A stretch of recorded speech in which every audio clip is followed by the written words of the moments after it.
Good afternoon and welcome to our webinar, Bankers Panel, Insight into M&A in 2024. After a significant drop in M&A activity last year, an uptick in bank acquisitions could be likely in 2024. Today's discussion features three bank executives who will discuss their views on the M&A landscape, including credit and regulatory matters, deal drivers, and more. Thanks for joining us. I'm Emily McCormick, the Vice President of Editorial and Research at Bank Director. I oversee Bank Director's in-depth research reports and annual surveys, as well as content for our Bank Services program. I also contribute to Bank Director Magazine and bankdirector.com. Today's webinar is brought to you by both Bank Director and Ardmore Banking Advisors. Since 1991, Bank Director has focused on the strategic issues fundamental to bank boards and leadership teams. Also founded in 1991, Ardmore Banking Advisors helps banks enhance their credit risk management processes through loan review, credit risk consulting, and credit technology. So before we get going into our discussion, I just want to share a few housekeeping items. First off, we can't hear you. You are in listen-only mode for this webinar, so don't worry. If you have questions for our speakers, just note those by clicking the Q&A button found on the right-hand side of your screen. You can do this at any time during the presentation. Once our presenters have finished with their talking points, we will have a Q&A period at the end where those questions will be addressed. But remember, you can ask those questions throughout our discussion today. You don't have to take detailed notes. The presentation will be shared with all attendees within 24 hours via email. It will also be available on bankdirector.com. If you have technical issues, you can also note those using the Q&A button on the right-hand side of your screen. And our team will email you a solution via the email address that you registered with, and we'll do our best to take care of any issues. And finally, the opinions expressed in this webinar are those of the individual speaker only and do not necessarily reflect the opinions of the other speakers or of the entities with which the speakers are associated. So with all that aside, let me share a bit about our speakers today, all of whom possess a wealth of banking experience. First off, Todd Sardich is Senior Vice President, Risk Management and Senior Director of Consulting at Ardmore Banking Advisors. He leads Ardmore's credit risk consulting practice and has experience in commercial credit underwriting, credit risk management, credit policy and administration, loan review, problem loan management, and asset quality and concentration reporting and analysis. Steve Fusco is Executive Vice President and Chief Financial Officer of Spencer Savings Bank. He has more than 35 years of experience in managing accounting, treasury, operations, and risk management functions, strategic planning, profitability management, business intelligence, regulatory compliance, credit, and M&A. Brian Jones is president and CEO of the First National Bank of Elmer, where he directs all bank-wide initiatives that ensure the achievement of the bank's financial and strategic goals. Brian has also been a writer and speaker on risk management matters.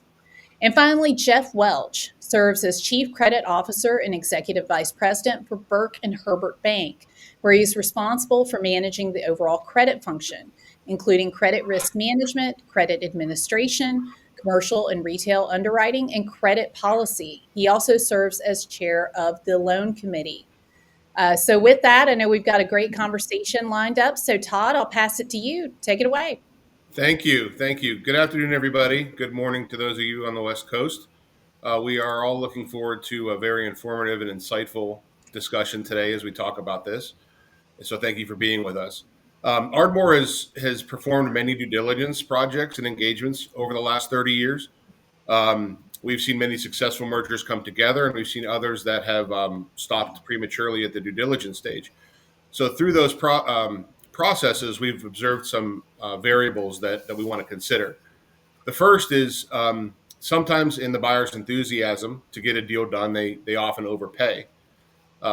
Second of all, buyers should always do a thorough due diligence on the target's largest asset on the balance sheet, which would be the loan portfolio, because a lot of times the public asset quality metrics that are available don't always paint the full picture of the underlying asset quality, as well as those often tend to be lagging indicators.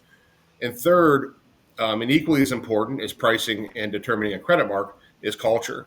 Um, Culture and risk appetite of the buyer and the seller coming together at integration of the merger is extremely important. So, with these observations in mind, I'm looking forward to talking to our three panelists today. They all bring a host of valuable information. So, why don't we go ahead and get started? Steve, I'm going to start with you. You recently attended the Bank Directors Acquire or Be Acquired conference that was in January out in Phoenix. Can you share some takeaways from the event or any overriding messages that you came away with? Sure, absolutely. Good afternoon, everyone. I think the overall message of the conference was pretty clear that the rationale to do a merger still holds true. As you mentioned, some of them, culture, acquiring talent, getting into new businesses and products, expanding markets are all still drivers of a deal. But one of the key messages that came across was the higher market rates impact on purchase accounting, the uncertain operating environment, and more regulatory scrutiny, putting a damper on M&A for the last couple of years. And another point that was made during the conference is the regulatory focus is on liquidity, risk management, M&A, and capital planning. We're all seeing that now. And lastly, another key message was technology is our friend. And in order to meet the needs of changed customers' expectations as well as being operationally more efficient, technology has to be adopted. But overall, even in these uncertain times or disrupted markets, there's still plenty of opportunity for M&A.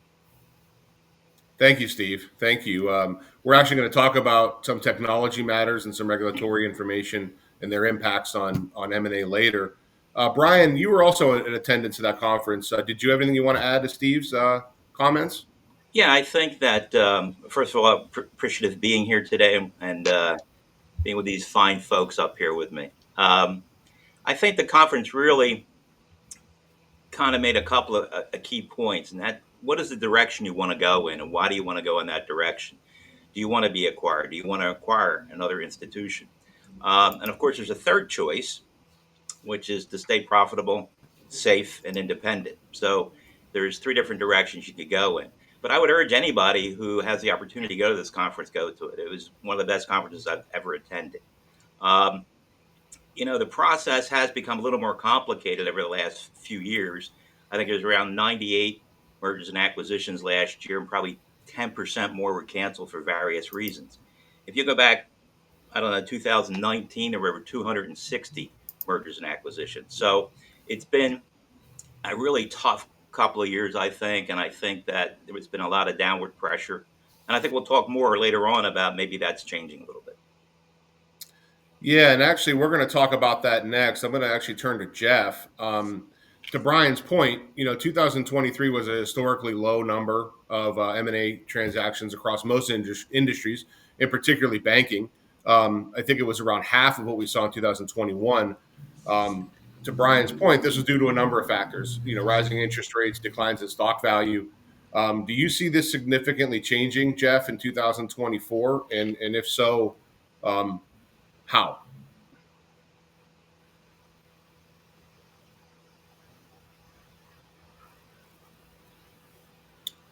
Jeff, are we able to hear? Are you able to hear us? How about Steve? Steve, do you have any insights on that as Sure, far as transaction volume and what it looks like in the 2024 landscape? sure. I Sure. really don't. Oh, go ahead. Uh, I really don't see things changing much for 2024. Keep in mind, it's an election year. The direction of the economic policy and the timing of and the level of interest rates not really being clear. Uncertainty still remains, and in my opinion, results in less deals. But buyers and sellers are still talking. The ingredients for M&A are there. As banks continue to experience margin and earnings pressure, while operating expenses continue to increase with inflation. When you think about it, deals still make a lot of sense. It comes down to the accounting versus economic factors. The accounting, which creates more capital dilution up front, makes it harder to justify in a regulatory application going into uncertain times. But if you look at deals with excess or having access to additional capital and a lower residual risk profile for the pro forma bank, those deals will happen. I see more preparation up front to deal with regulatory expectations and more board attention on execution risks. But in my overall opinion, for you could see more activity happening in 2025 and 2026. As we get more certainty in the environment, including the outcome of the presidency. Thank you, Steve. Um, I think Jeff might be having some technical difficulties. We're trying to get those figured out. Um, Brian, anything you want to add to that? Add to that topic? Yeah, I think that it'll slowly improve. I think the environment in the market, the interest rates, different things are really affecting that market. One of the things that was said at the conference, and you can take this for however you want to interpret it, but I think it's around 4,600 banks or so in the country. And one of the comments was in the next 5 to 10 years that could decrease by up to 1,000 banks. Now that's pretty dramatic, but we'd have to see how that really develops. I think there's pent up demand, but that doesn't necessarily mean it will release until the market kind of validates that. In Southern New Jersey, we just had an acquisition occur that was 75% of book with a 50% announced reduction in expenses on a go forward basis. So, those types of transactions aren't something that's attractive to everyone. But I think we may see a little pickup this year, but I agree with Steve. 25, I think, will have a tick up in activity that will be noticeable. Thanks, Brian. So staying on that topic and talking about pricing, um, Bank Director did a survey. There is a gap between buyers and sellers, obviously, when it comes down to tangible book. Um, Acquiring banks, the majority of acquiring banks are willing to pay somewhere in the neighborhood of 1.2 to 1.5 tangible book, and the majority of sellers are in that 1.5 to 1.75 range. Steve, do you see this gap closing in 2024 and 2025? And if so, maybe elaborate on that. Sure. I still think the gap will still be wide for 24. As long as market interest rates stay high, um, I expect that gap to continue to be wide between buyers and sellers. Obviously, there are exceptions, as Brian had mentioned, at 75% of book. But if the math, social expectations, and business rationale are all aligned for both sides, along with the higher levels of capitals, deals will happen. However, buyers are still looking at the accounting metrics and trying to justify to the market and regulators that the current capital dilution will benefit from higher earnings accretion in the future. While sellers are looking at wanting to be compensated today for those benefits later on, right? Because it's accounting marks. Then throw in the potential for future asset quality issues because of the economic uncertainties that aren't currently being priced in because credit looks so good today. The gap is valid for both sides. I believe in the upcoming months, there will be more clarity in the environment to narrow those gaps in pricing. Until we get certainty, that gap will still stay wide. The Yeah. economics of the deal continues to make sense. You know, it's just getting a place where all stakeholders are happy, including the regulators. So, Yeah, and we're going to talk about that in a little bit because historically, I mean, at least over the last 5 to 10 years, credit quality has not been an issue. Credit quality has been very, very strong in these deals. Jeff, I think we might have you back. Do we have you back now? I think I'm back. I think I can hear you now. Great, great. We can hear you as well. So thanks for sticking with us here. Mhm. Um, Steve and Brian, I'm going to stick with you actually on the next question, and we'll get some thoughts from Jeff while he's getting caught up to speed here. We spoke about regulatory earlier, regulatory impact and the regulatory environment, and that's that role that they play in bank M&A. Um, how impactful do you feel that regulatory environment of increased scrutiny, as we continue to see, plays into M&A deals in 2024 and 25? sure. Well, for the increased regulatory scrutiny, you just have to go back and look at the SVB and Signature failures, along with the recent troubles of NYCB, all of which were and are, in the case of NYCB, good performing banks who took on significant concentration and liquidity risk. This isn't anything new based on history. It's the reaction when a problem occurs, regulatory supervision increases, then we get the new and updated regulations which have to be implemented and enforced. So it's nothing new to the environment that, when you look over time. It's obvious from a banker's perspective, at least for the foreseeable future, the current and future regulatory environment will be more restrictive. We hear it in the tone of the speeches and communications from the regulators. But in the past, a select few bad actors hurt an entire industry. And although it's anticipated that the larger banks are to receive the brunt of the regulatory pain, reality is that tends to trickle down quickly to community banks that have less resources to deal with the additional burden. However, community banks are very resilient and will adapt to the increased scrutiny and come out a lot stronger from this environment. And that may even spur on more M&A because of it. Great, great. Thanks, Steve. Brian, what about you? Anything to add to that as far as regulatory scrutiny? Well, I And think that it's going to be, there's some activity in the market right now that indicates that um, the regulators and certain government agencies are going to make it more difficult to go forward with these mergers and acquisitions. It almost seems like it's geared a little bit toward if a bank isn't in trouble and you're not taking over a troubled institution, you're gonna run into some headwinds.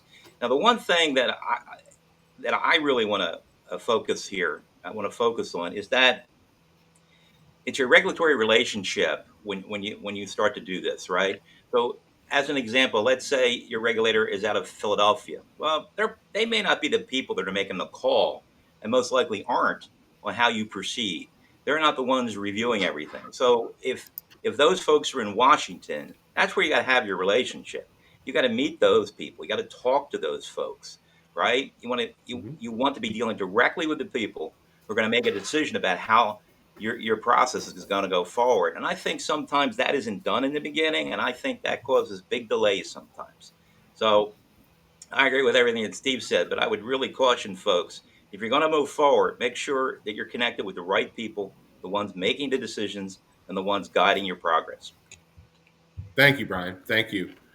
Um, Jeff, I'm going to move to you on the next question. I'm hoping we're good here on the technical difficulties. It appears that you still may be experiencing some. So if you cannot hear me and move forward, I'll redirect this question. But it is a really good question for you, so I'm going to stay there. Um, the as we talked earlier, credit quality has not been a major driver on from a negative standpoint of M&A activity in recent years. Um, this may change as we move forward. We all are aware of things that are coming with the concerns around CRE debt that is repricing under current rates, and we're all well aware of office vacancy issues across the nation.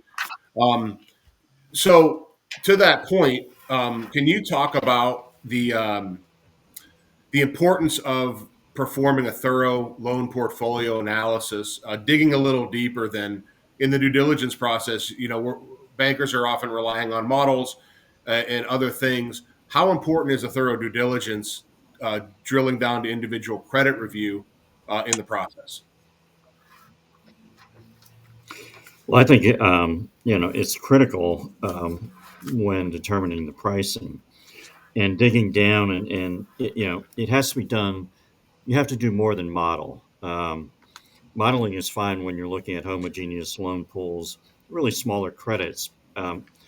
However, there's really no substitute for looking or doing a deep dive into the larger exposures and large concentrations, especially in today's environment, certainly in the CRE environment, and looking at the target's CRE portfolios. Additionally, the deeper dive will give you it should give you a fair amount of insight into the target bank's credit culture and their underwriting standards. Um, we're going through a merger actually a merger of equals right now, and we spend a lot of time analyzing the target's loan portfolio. Yeah, thanks. Yeah, it's very we see that as being very foundational to the analysis for sure, and digging into the different concentrations and different pockets of risk. Because to your point, and I mentioned it earlier, culture is a driver too. And if the banks are under two different types of cultures, conservative to aggressive, aligning those and making those successful going forward is important. Steve or Brian, do you have anything to add to that? Feel free to respond to that. Sure. I mean, we went through a long period of good times, right? And, in good times, every loan looks good, right? So, as things pull back, some of those warts start to show. And you think about, banks that have had significant rapid growth, those are the things that I would focus on the diligence phase, right? Because if it's not the organic, growth rate that was in the past, at that point, we saw how competitive our markets are in New Jersey. Our market's extremely competitive. So you can see that everyone's fighting for business. So there was some loosening of standards along the way. And I'll give you a quick story. When I worked for a public bank, this was years ago, we went through an investor conference, and it was basically one of those speed dating things. And you meet with investors, a ton of investors throughout the day. And the last investor approached us, and we talked about how we weren't doing the caving into the competitors and doing things irrationally on loans, and that you know XYZ, these banks are all ultra competitive, and they're stealing business, and we're not caving into those standards. And the investor came back to me and goes, every single executive team over the last 2 days told me the exact same thing. So who's lying? So, so I think it's critical, when, especially now in the diligence phase, that you get your arms around what you're actually getting. Great. Thanks, Steve. Brian, anything you want to add? Sure. I mean, what's the old saying? Most bad loans are made during good times. I mean, that Yeah. unfortunately turns out to be true. And I think that whether you're a buyer or a seller, you really have to know what you have, right? You really have to have a third party, an independent entity come in and take a look and tell you actually what's there.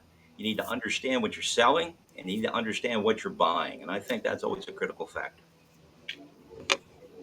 Thank you. Brian, I'm going to stick with you on the next question. Many small banks under 500 million, let's just say, are said to be possibly become extinct over the next 5 to 8 years, meaning M&A may be in your future, whether it's a strategy or not, strategically. Do you agree that this is inevitable at some point? Well, I think that there's an awful lot of factors that go into that. Um, my institution and two or three other institutions that are in our market down here have very solid metrics, have a very good understanding of their target market, are from all appearances certainly in good standing in reference to compliance and BSA, and and good asset quality. I think that there's a sweet spot, at least for us, between 300 and 500 million that we can operate very efficiently in. And I think there's other institutions that can do that. It really depends on whether you're addressing the needs of your clients, and whether you can maintain basically the health of the institution while being profitable. And over a period of time, there are banks in this market that have been able to do that, and I think they will be able to do that for a sustained period of time. On the other hand, there certainly will be institutions that don't fall into that, and it is difficult to compete without scalability, which I'm sure we'll get to before we're finished today. Well, as a follow up to that, so going along the lines of those that will be looking to consolidate, what is the future for smaller communities in those markets that obviously are going to need banking services?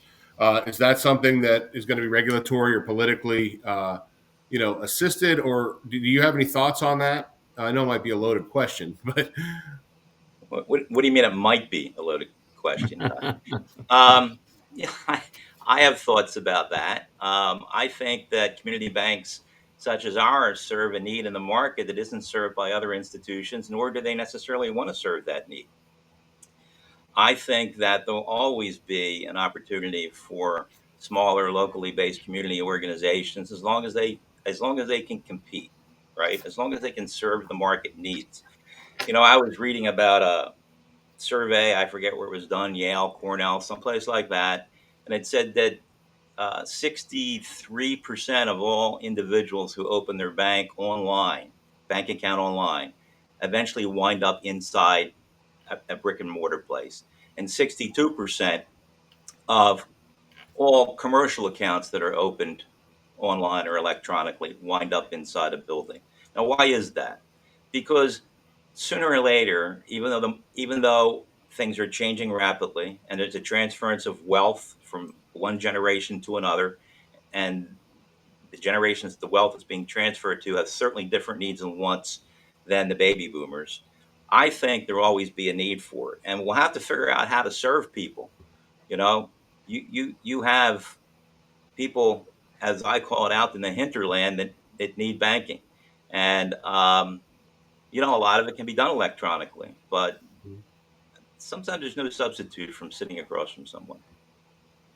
So I don't know. I'm hesitant to say that the government's going to get involved in it, but let's hope that's not the direction it winds up going. thanks, Brian. Thanks for your insight on that. Steve, I'm going to go back to you for a little bit. While we're talking about different drivers, Jeff started on drivers of M&A pricing when we're talking about the loan portfolio. But can you talk about other drivers, technology, digitalization, need for scale, deposit growth, things like that, diversity in product or marketplace? Do you want to share any of your thoughts on those? Sure, absolutely. You try to fill some on M&A. Sometimes you try to fill in some of your weaknesses, and you could do it effectively through an M&A. One of the key drivers, I think, in a lot of the community bank space is talent acquisition. That's we're not seeing a lot of individuals picking banking or community banking as their career when there are so many other options available to them. So that's a key attribute when we look at M&A, to make sure that we find banks that have that strength. I think a big driver of M&A is core deposit growth. We're seeing it now in regards to the need for funding. Everything gets restricted if you don't have good, strong core deposit growth, and that's typically your competitive advantage. So the other thing in regards to potential drivers of M&A is, look, we're the traditional bank, right? Trying to move into adding the products and services that the customer and the market needs, right, through technology. So, we have legacy infrastructure that you have to address. So, operational efficiency and adopting new technology to reduce costs while improving both customers and employee experiences are critical. So, if you think of our environment, how it's changing so rapidly, both personally and professionally, can a bank move in sync with the rate of change by adopting technology and addressing their infrastructure? So, I mean, if you think about so the key drivers, I think, in the future is going to be technology. When you look at, companies like Amazon, Rocket Mortgage, Netflix, Robinhood, and in the mobile device, right?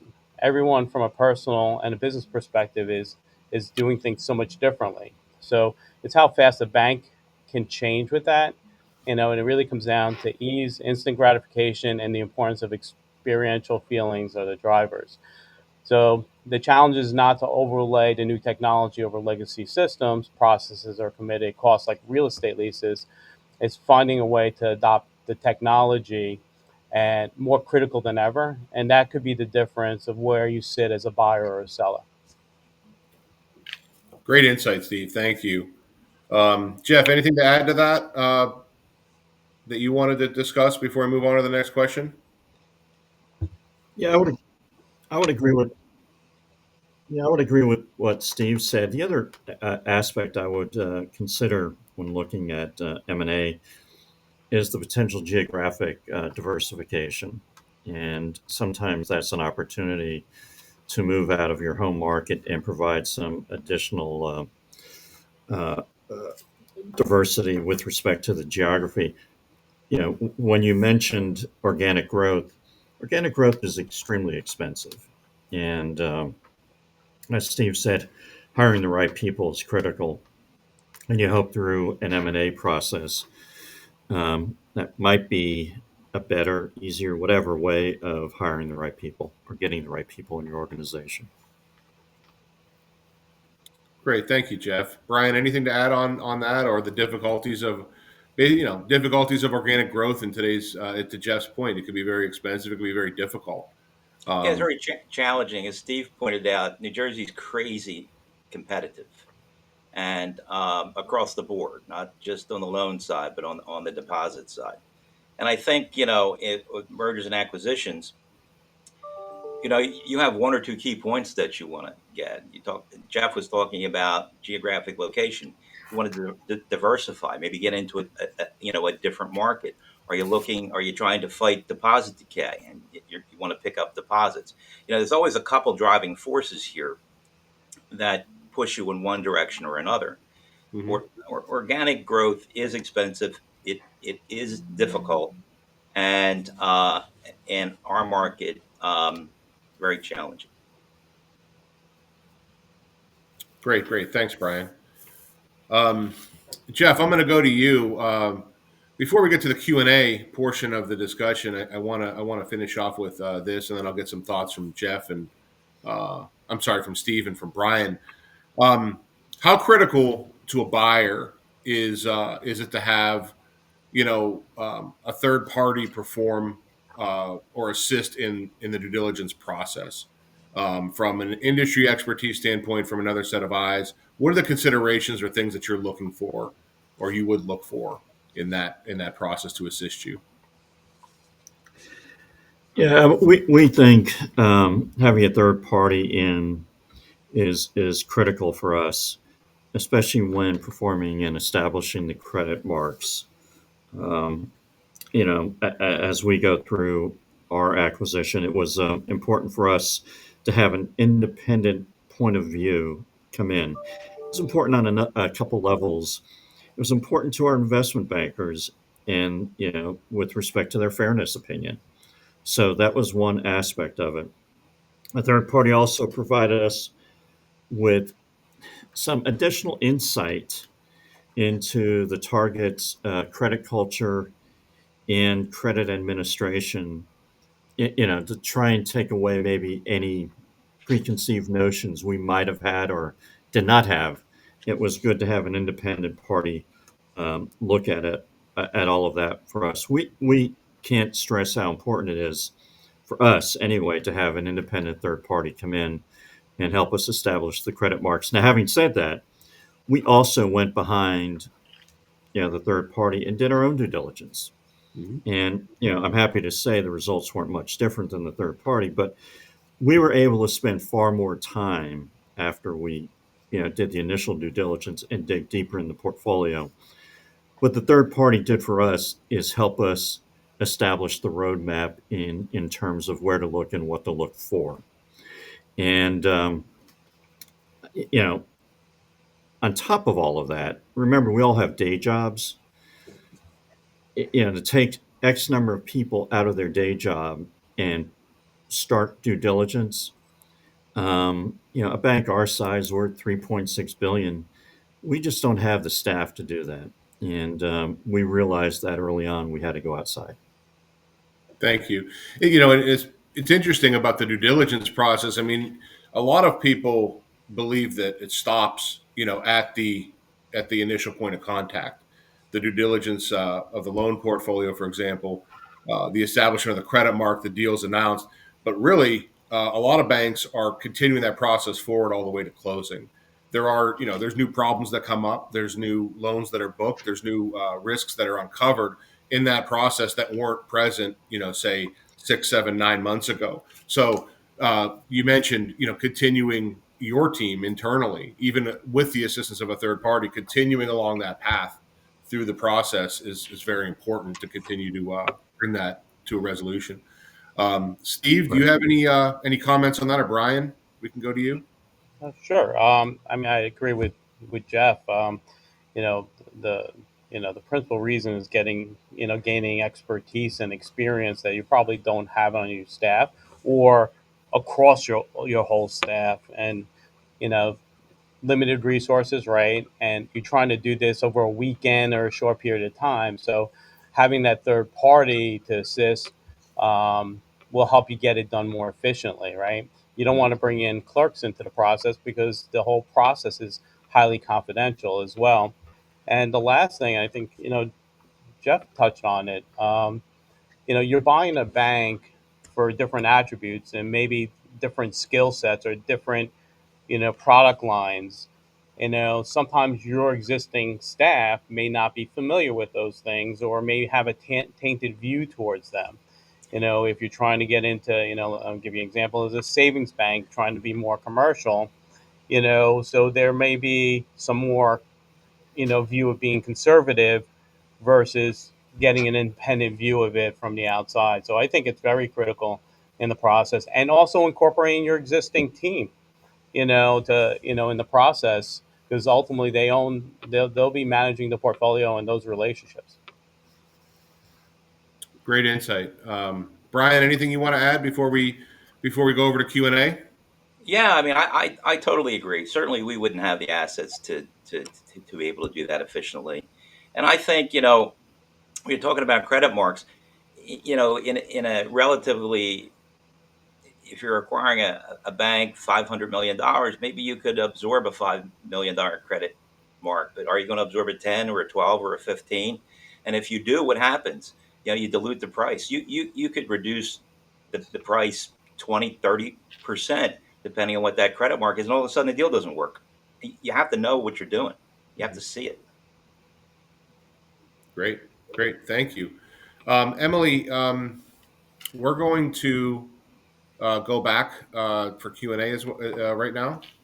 Yes, yes. Thank you. Thank you, Todd. Thank you, gentlemen. This has been an informative discussion, and we do have some time at the end for Q&A. So before I dive into some of the questions we've received, just a quick reminder to our audience, we do have a Q&A button on the right-hand side of your screen. So if you have been inspired to ask any questions throughout, go ahead and get those in. We've got some time for Q&A, and we'll keep asking questions as we get them or until we hit the hour being up.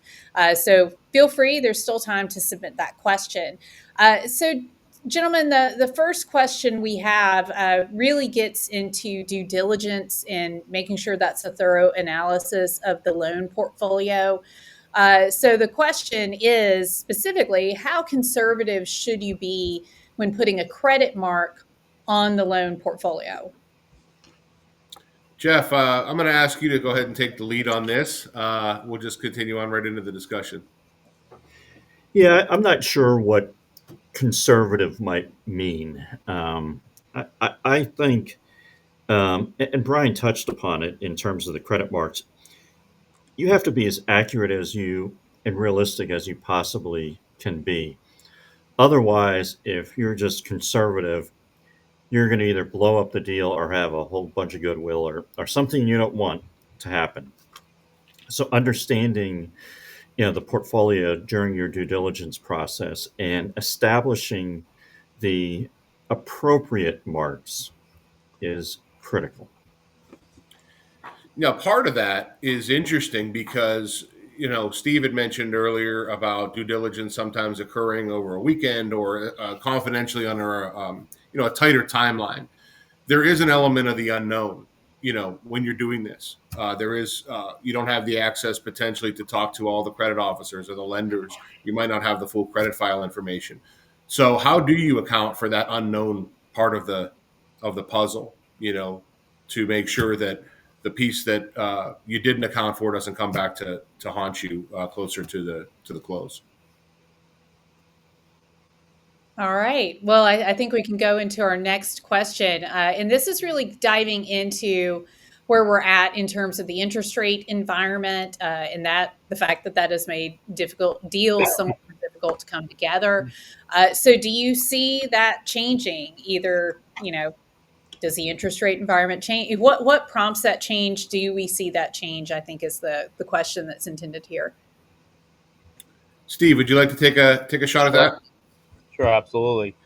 So, I mean, the interest rate environment is still going to be difficult, right? As long as rates are higher, right? And we're talking about purchase accounting marks. It's accounting, right? And it's not that the accounting guidance isn't fair across the whole balance sheet. So portions are marked to market in a way that is deferring the income over time. So I think it's a great time to actually do a deal. The issue becomes when you do a deal and the accounting marks bring your capital down so low, it challenges the overall pro forma and the deal itself. So this is a great opportunity for banks that have capital to do deals and companies who have access to capital to do deals because it's interest rate it's interest rate marks, right? It's not credit marks. I'd be more concerned if these were credit marks in there because you're calculating a future loss that could actually happen. So I still see it being difficult for 2024 because although the industry has high level of capital, but not where the regulators want to see it. All right. I mean, kind of a follow up to that, do potential sellers need to think about price maybe a little differently in the current environment? Brian, you want to try that? Sure. I mean, I think and I think it's really important. I think sometimes banks that are selling really haven't established what they're really worth. They haven't. They have what they want. This is what we want. But when you're going to go out into the market, I think it's really critical to have a realistic understanding of what you're worth, Mm. right? Because that's how you can be more effective in putting a deal together. So it's not just about the seller understanding. I mean, it's not just about the buyer understanding what they're buying. It's about the seller understanding what they're selling. And I think that's part of often the times why there's a difference in between what people are willing to pay and what people are really want. So I think especially now you need to understand what you are, why you're that way, and what the market says that's worth. All right. I mean, continuing on that theme too, are there any thoughts on M&A as a means to restructure the balance sheet or to get right on the balance sheet side? Steve, I'll go back to you on the balance sheet. Sure. So, you know, my view of balance sheet restructuring. In some cases, it makes a lot of sense. If you're doing it for risk management or business issues that you want to resolve. I mean, that's one aspect. But it's really critical to fully understand the purpose of the transaction, where you are in the rate cycle or economic cycle. How will the new assets and liabilities perform when the environment changes, good or bad? And what could go wrong is critical in the decision process. If it has a short payback period and you can live with the outcome of the most probable worst case scenario, then go ahead and do it. Sometimes it involves, a little bit more analysis, but when you book a transaction for today, it looks great. It's really looking at what it means when things change. So overall, the markets are not that inefficient. So understanding your balance sheet, risk profile, and what you're trying to accomplish is critical. All right. Uh, Another question is kind of more getting at integration in M&A. So when purchasing a bank with a weaker credit culture and loan portfolio asset quality, what are some of the post-close integration challenges?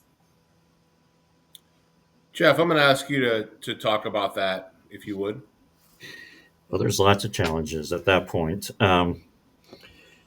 You know, I think you have to establish the differences in the credit culture going in. And I think both the buyer and seller have to establish those and agree on those. Um, establish one culture, establish one policy prior to legal day one. Get it all hammered out. So when the combined bank's open for business, you're operating as one bank. Yeah, that's easier said than done, but that's the idea. Is if you're buying a bank with maybe a weaker credit culture, they have to understand the acquirer's goal here. Having said that, if you're selling to a bank with a very different credit culture, you might want to rethink the sale, quite frankly. And I've been doing M&A work for a long time, and the differences in credit culture are probably one of the biggest factors that cause mergers to maybe not unwind, but to stutter a bit. Okay.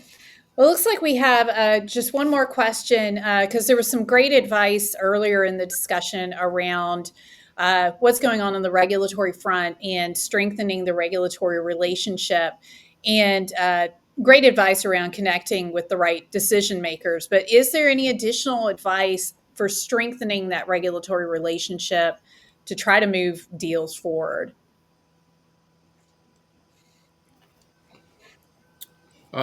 Jeff or Brian, do one of you want to take a stab at this? I'll take the first shot since um, I think that it's extremely important to have an ongoing relationship with a high level of communication on a regular basis with your regulator. And I think that if you do that, that'll transcend itself in one way or another to a more positive outcome regarding mergers and acquisitions. You just don't wake up one day and establish this relationship. It takes a long time to generate the proper amount of trust between all the parties. And even if they're not the folks that you're going to wind up dealing with, those folks are going to talk to your local people and they're going to say, what's your experience with these people? So I just think that a routine relationship with communication on a regular basis, exchanging information, and developing that is the first key to making sure if you go forward with a transaction that you're going to get the support from the local people to get to the right folks that are going to help you through it.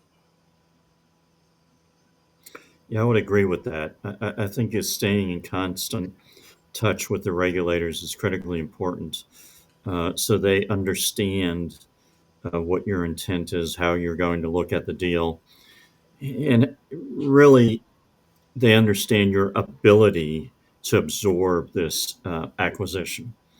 And I will tell you, we spend a lot of time communicating with our regulators and at all different levels, and that's important. And especially in today's environment, where regulatory approval is taking longer than ever, and we see that in with some of the recent announcements having taken 18 months, 2 years before they get approval.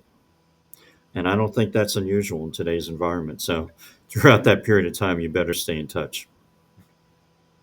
All right, that sounds like some excellent advice, and we are done with our questions. So thanks everyone for contributing those. So, gentlemen, we'll go ahead and close this out. Thank you so much for this discussion. As a reminder to everyone out there, you will receive the recorded version of this webinar within 24 hours. We will also post the webinar on bankdirector.com. I want to thank Todd, Steve, Brian, Jeff, and Ardmore Banking Advisors for this fantastic discussion. Thank you, gentlemen. And thank you, everyone out there, for joining us today. I hope you have a great rest of your day. Thank you, everybody. Thank you. Thank you.